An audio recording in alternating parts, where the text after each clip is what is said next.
Saya mau sharing lagi buat teman-teman yang mau cari mobil agar terhindar dari banjir ya. Jadi beberapa waktu ini ya, banjir itu di mana-mana ya, mulai dari Sumatera, Jawa itu banjir itu di mana-mana lah beritanya. Banyak banget daerah-daerah yang kerendam banjir, bahkan sampai setinggi rumah ya teman-teman ya. Jadi banyak banget mobil-mobil yang kebanjiran, yang nggak bisa kemana-mana akhirnya ya, terendam banjir berhari-hari, yang akibatnya ya udah pasti berkarat ya.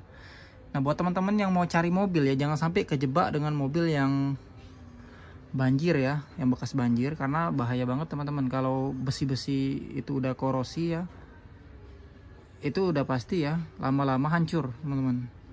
Nah untuk kelistrikannya juga pasti lama-lama keganggu teman-teman. Bagian dalam-dalam komponen mobil itu kan banyak banget kelistrikan ya, yang udah kerendam banjir kan. Dan komponen-komponen itu pun mulai dari soket-soketnya itu terbuat dari bahan-bahan kawat, besi ya semuanya ya. Jadi bisa bermasalah lah intinya.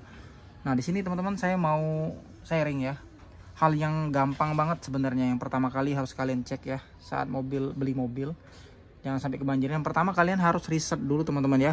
Nah riset di sini kalian harus tahu ya kondisi jok. Yang pertama kali jok mobil yang orisinil itu seperti apa, mobil yang kalian incer ya. Kalau di sini kan contohnya Pajero ya. Nah Pajero Sport ini kebetulan joknya ini orisinil, maksudnya kursinya masih orisinil, tapi trimnya aja yang udah diganti nih.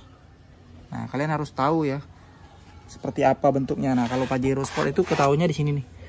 Nih dari bentuk-bentuk plastiknya ini ya. Nah itu memang bawaan asli dari dia teman-teman. Nah kalian harus tahu dulu yang orisinil. Setelah kalian pastikan itu orisinil ya, apalagi kalau memang masih bentuknya sampai ke jok-joknya orisinil, kalian lihat nih di bagian kolong nih. Ini sebenarnya udah sering ya dikasih lihat oleh teman-teman di YouTube juga.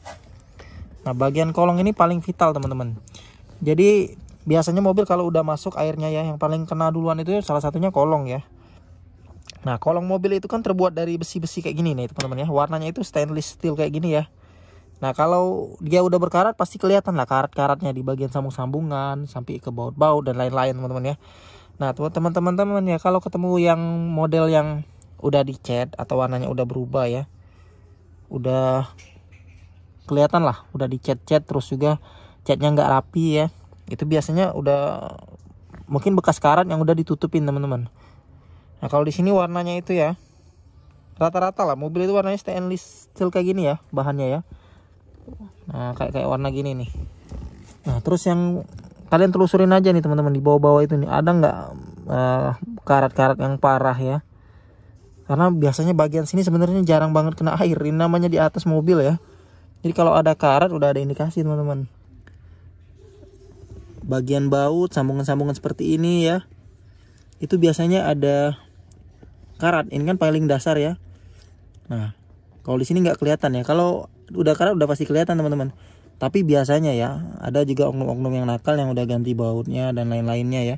Jadi jok ini bukan salah satu patokan. Kalian harus bener-bener setelah lihat sini aman ya. Ada satu hal lagi sebenarnya yang sulit banget diganti teman-teman. Sulit banget diganti area-area celah yang bener-bener itu sebenarnya sulit diakalin ya, tapi bisa ditutupin teman-teman. Nah sebelum kita ke area itu ya, kita lihat dulu sini nih soket-soket lighter nih. Nah teman-teman, soket lighter ini tuh ya, kalau itu debu ya. Nah kalau dia udah karatan, nah itu udah parah banget, berarti airnya udah setinggi ini. Kalian bisa tahu lah debit airnya masuk itu sebatas mana, dari komponen mana yang kena. Nah selanjutnya ya, kalau ini aman teman-teman ya, kalian lihat di dalam sini nih. Ini kan besi ya, handbrake ini ya. Ini bagian sini besi. Tuh kalau saya ya bisa lihat sih dari sini, kalau nggak tahu kalau di kamera. Di bagian dalam itu, komponen dalam itu ada besi teman-teman. Tuh bagian dalam itu ada besi. Nah karena kita nggak mungkin lah buka ini ya, mau cek mobil mau buka ini, kalian intip aja tuh, senterin, intip aja ke dalam situ ada gak indikasi karat. Karena bagian dalam sini sebenarnya hal yang jarang banget diganti teman-teman. Termasuk kalau handle-nya bisa ya, tapi di komponen dalam itu banyak sekali bracket besi yang kalau mau diganti mungkin ribet ya, paling ditutup-tutupin atau dicat-cat ya. Nah di sini juga bisa teman-teman. Pokoknya intinya area-area besi yang bisa menimbulkan karat kalian cek semua. Nah, next ya. Next, selanjutnya di bagian sini. Di bagian bawah sini ya. Tuh. Tuh, teman-teman. Ini kebetulan udah di cover ya, udah di cover. Tapi itu kalau kalian lihat ke dalam tuh besi-besi semua tuh. Nah, kalian bisa lihat juga di sini. Nah, di bagian soket ini ya, soket untuk scan-nya ya. Nah, untuk scan mobil itu kan pasti ada soket buat nyeken mobil ya. Nah, di sini kalian lihat teman-teman. Dalamnya itu kan ada tembaga-tembaga ya. Nah, kalau dia masih bagus berarti aman, tapi kalau dia udah berkarat berarti mobil ini udah indikasi bekas banjir. Sama ini nih, ini kan ada soket buat adjustable atau buka-buka. Nah, itu besi-besi itu. Buat buka tangki mobil, biasanya di sini atau di jok ya, di bagian bawah ya, di sini atau di sini nih biasanya. Kalian lihat tuh teman-teman area-area besi itu. Nah, selanjutnya ya. Selanjutnya kalian, kalau ini kan mobil ini tinggi ya, lumayan tinggi ya teman-teman ya. Jadi kalian harus lihat juga di bagian kolong nih. Nah, di bagian kolong sini, area sini, ini kan besi orisinilnya ya.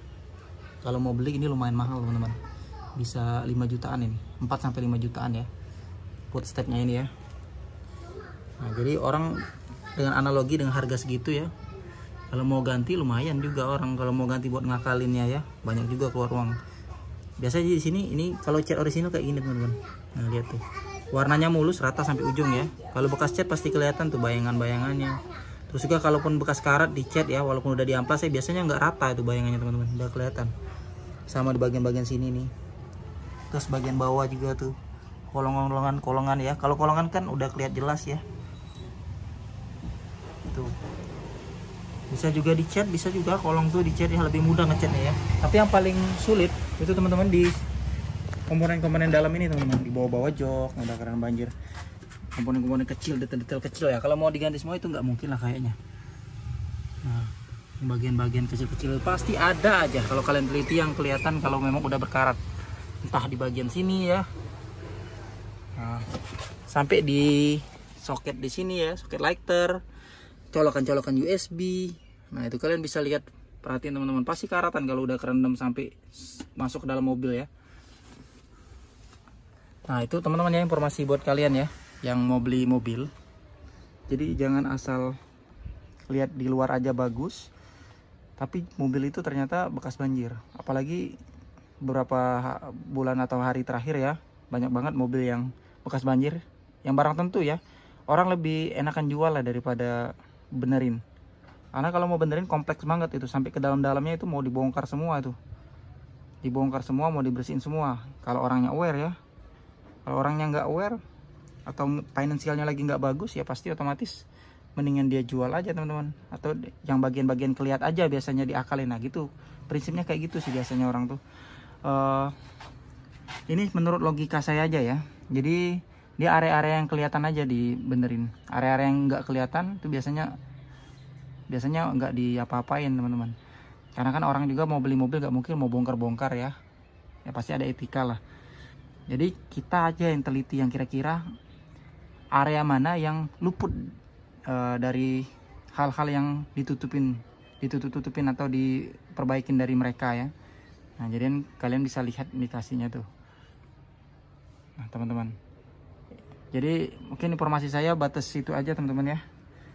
Pokoknya intinya kesimpulannya itu area yang terbuat dari besi. Area-area besi itu kalian perhatiin. Ya yang menimbulkan karat itu. Oke teman-teman, sampai jumpa di video saya selanjutnya.